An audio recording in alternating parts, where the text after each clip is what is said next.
experience was so good. I come to know that what is Vastu, and now how I can navigate my life through Vastu, because first I did the numerology and now I know how to connect numerology and Vastu just to navigate the life more easily and more tactfully.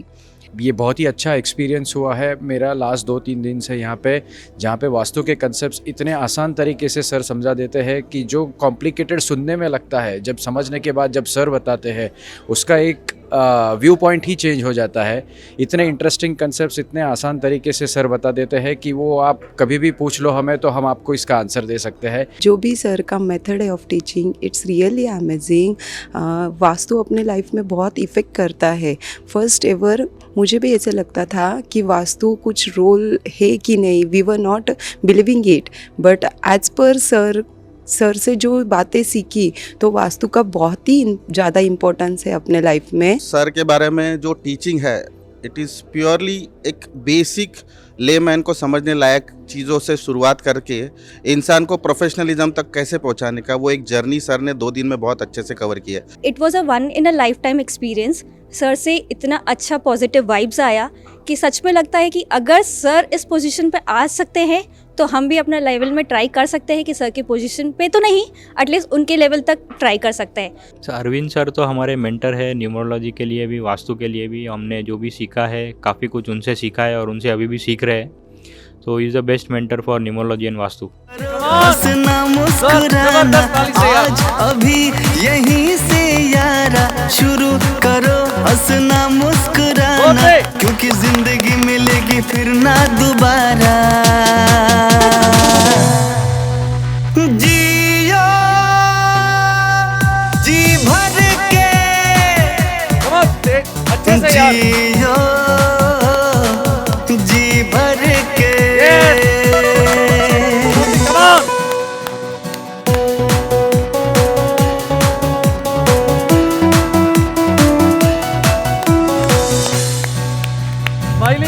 छोड़ भी दो अब दुख की बातें, बीत गई हैं काली रातें। छोड़ भी दो अब दुख की बातें, बीत गई हैं काली रातें। आया नया सवेरा, जागो खुशियों को अब गले लगा लो, क्योंकि जिंदगी मिलेगी फिर ना दोबारा। जियो जी भर के, जियो जी भर के।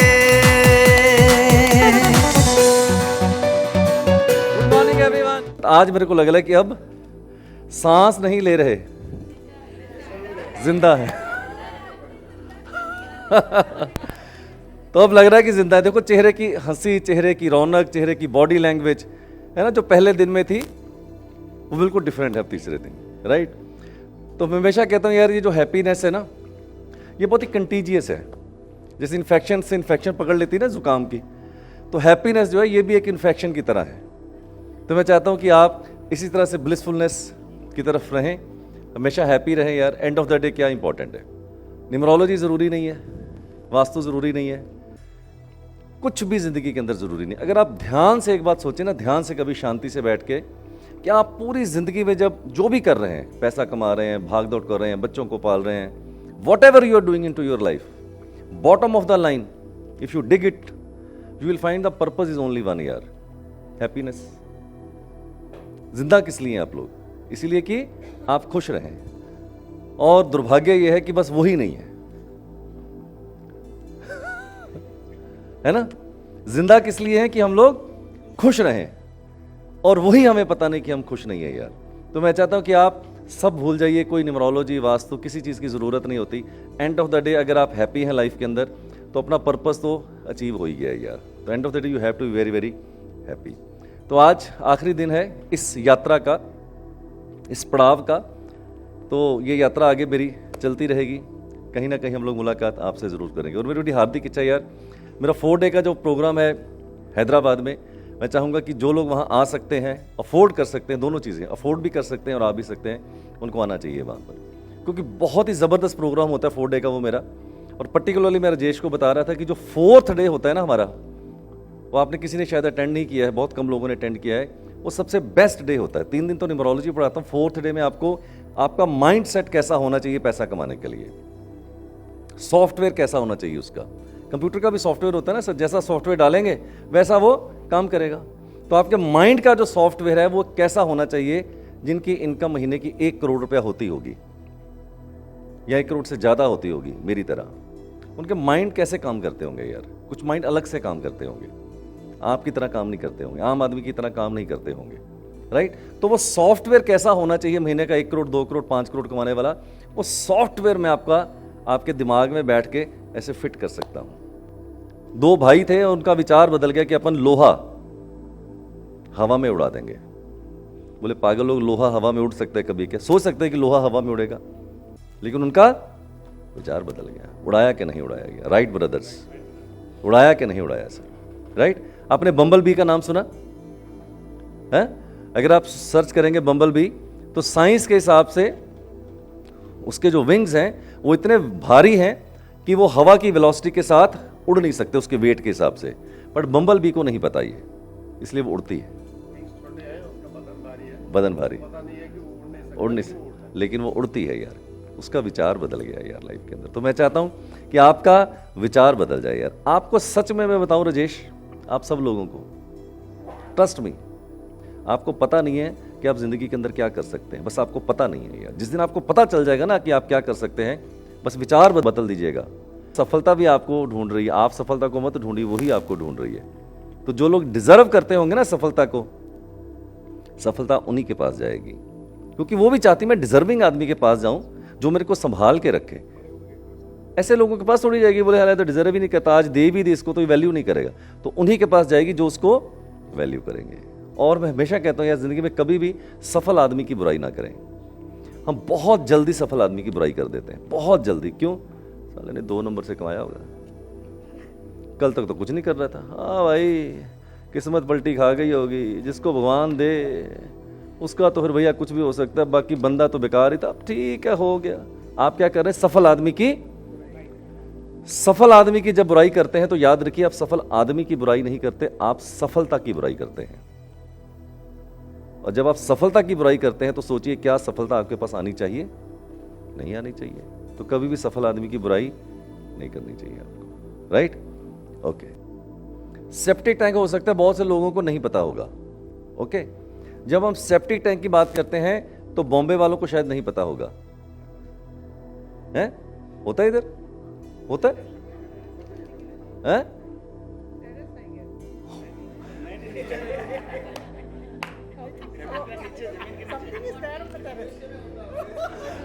लोग गिर जाए, वो ओवरहेड टैंक होता है, ये सेप्टिक टैंक है। हाँ, नॉर्मली क्या होता है, सेप्टिक टैंक आपको वहां करना होता है जहां अभी गवर्नमेंट ने सीवरेज सिस्टम नहीं दिया होता है, जहां सीवरेज सिस्टम की पाइप्स नहीं जाती हैं। सीवरेज की जो पाइप्स अभी आपको नहीं गई होती जहां पर गवर्नमेंट की, तो वहां पर आपको क्या करना पड़ता है, अपने घर का मल मूत्र तो जाएगा ना कहीं, तो घर के अंदर आपको क्या करना पता है, एक खड्डा बनाना पड़ता है। डिपेंड करता है 50 फीट होगा, 20 फीट होगा, डिपेंडिंग अपॉन वो आर्किटेक्ट भी बताएगा कितना गहरा जाएगा। और उसके अंदर 2 चैम्बर बनते हैं, खड्डा, उसके अंदर 2 चैम्बर, एक के अंदर आपका सॉलिड और एक के अंदर आपका लिक्विड, राइट। फिर उसको क्या है, उसमें कीड़े खाते रहते हैं उसको, और over a period of time, साल 2 साल में कभी भी जब भर जाता है तो मशीन आती है कॉर्पोरेशन की, वो उसको निकाल के साफ करती है और दोबारा से उसको क्लियर करती है, राइट। जो हिली एरियाज हैं जैसे हिमाचल है, वहां पर अभी तक भी सीवरेज सिस्टम नहीं जा पाया है और जाएगा भी नहीं कभी, मुझे लगता है, क्योंकि टोपोग्राफी के हिसाब से वो पॉसिबल ही नहीं है वहां पर जाना। तो वहां पर हिमाचल में क्या, सारे के सारे जितने भी होटल घर हैं 100% अभी वहां पर वो सेप्टिक टैंक ही चलता है। Okay, so this is the septic tank. मेरे जो विचार हैं पूजा घर को लेके बहुत ही क्रांतिकारी हैं, जो आपके साथ मैच नहीं करेंगे मोस्टली। पहले याद रखिए, पूजा रूम घर का और मंदिर दोनों अलग अलग चीजें हैं, एक चीज नहीं होती। मंदिर क्या होता है? Public temple. मंदिर इज ए पब्लिक टेम्पल। घर में मंदिर नहीं होता, घर में पूजा रूम होता है। तो दोनों में एक डिफरेंस आप समझिएगा। पहली बात, जितना हिपोक्रेट इंडिया है, इंडियंस हैं, इतने कोई हिपोक्रेट नहीं, मैं बता दूं आपको, भगवान के नाम के ऊपर, राइट। इतने इतने पखंड करते हैं जितना कोई, मैंने लगता पूरे वर्ल्ड में मैं बहुत कंट्रीज घुमा हूं, जितना पखंड इंडियन आदमी करता है भगवान के नाम पे, कोई नहीं करता इतना। मेरे हिसाब से, अगर मैंने बोला मैं बहुत ही क्रांतिकारी विचार रखता हूं, और हो सकता है आप ना भी सहमत हो, और ना भी सहमत हो तो आपको फर्क पड़ना चाहिए, मुझे नहीं। मेरा ये विचार है, अगर भगवान मंदिरों में होता तो सबसे पहले पुजारी पा गया होता, तो उसको सबसे पहले, वो तो सबसे ज़्यादा सेवा 5 बजे उठ के उसके सबसे जितनी वो सेवा करता है, आप करते हैं, तो सबसे पहले उसको मिलना चाहिए था।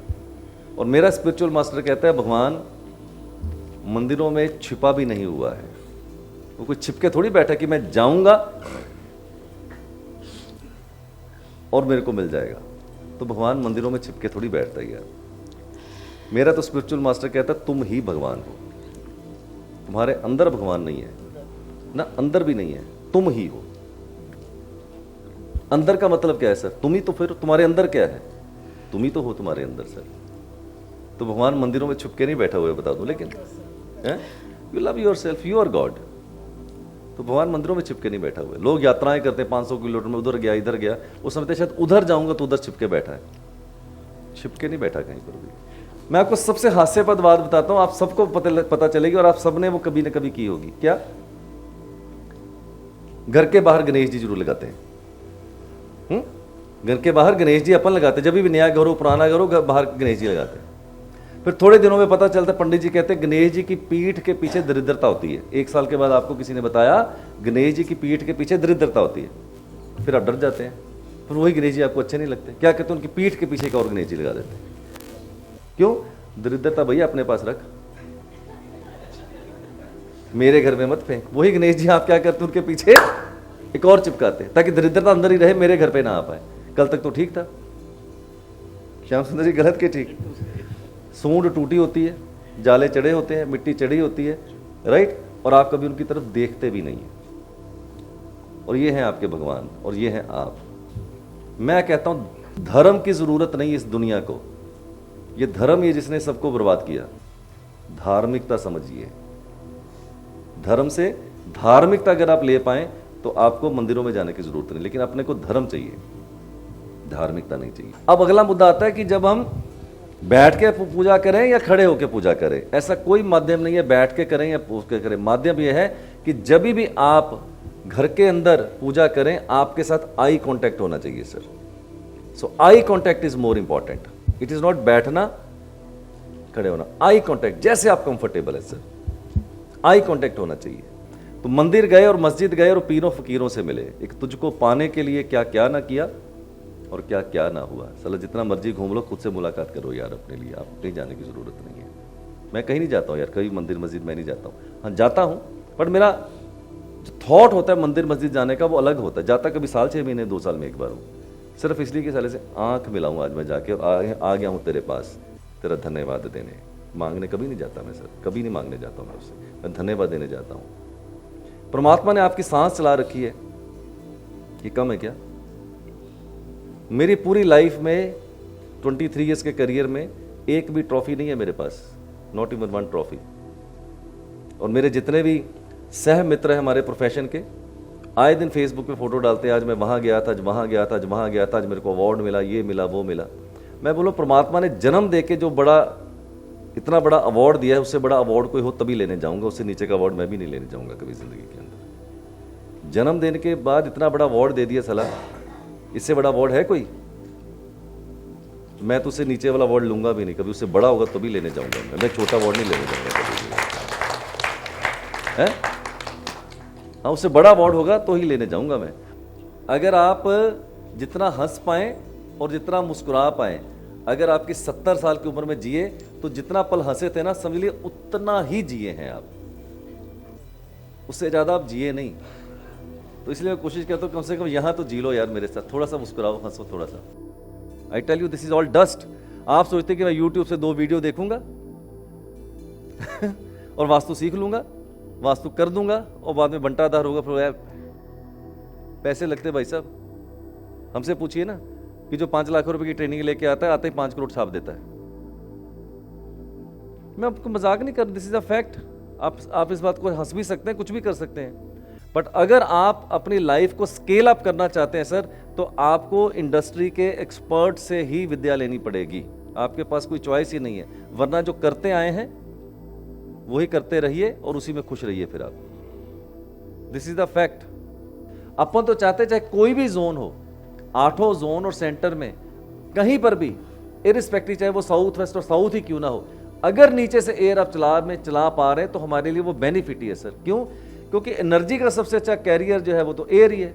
जितना एयर को आप चलाएंगे उतना हमारे लिए अच्छा रहेगा सर। बॉडी के अंदर भी आप देखिए, आप खाना ज़्यादा खा लेते हैं सर, लंच टाइम पे ज़्यादा खा लेते हैं, आपकी बॉडी वीक हो जाती है, क्योंकि बॉडी को आपने क्या किया, हैवी किया, यानी कि एयर सर्कुलेशन, एयर मतलब ऑक्सीजन सर्कुलेशन आपका स्लो हो जाएगा। तो जितना बॉडी को लाइट रखेंगे उतना आपके लिए अच्छा रहेगा। सेम आपको मैं फिर गोल्डन रूल बताता हूं, अगर आपको वास्तु समझना हो ना, एक लाइन में आएगा, आप अपनी बॉडी पे देख लीजिएगा बस।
Let's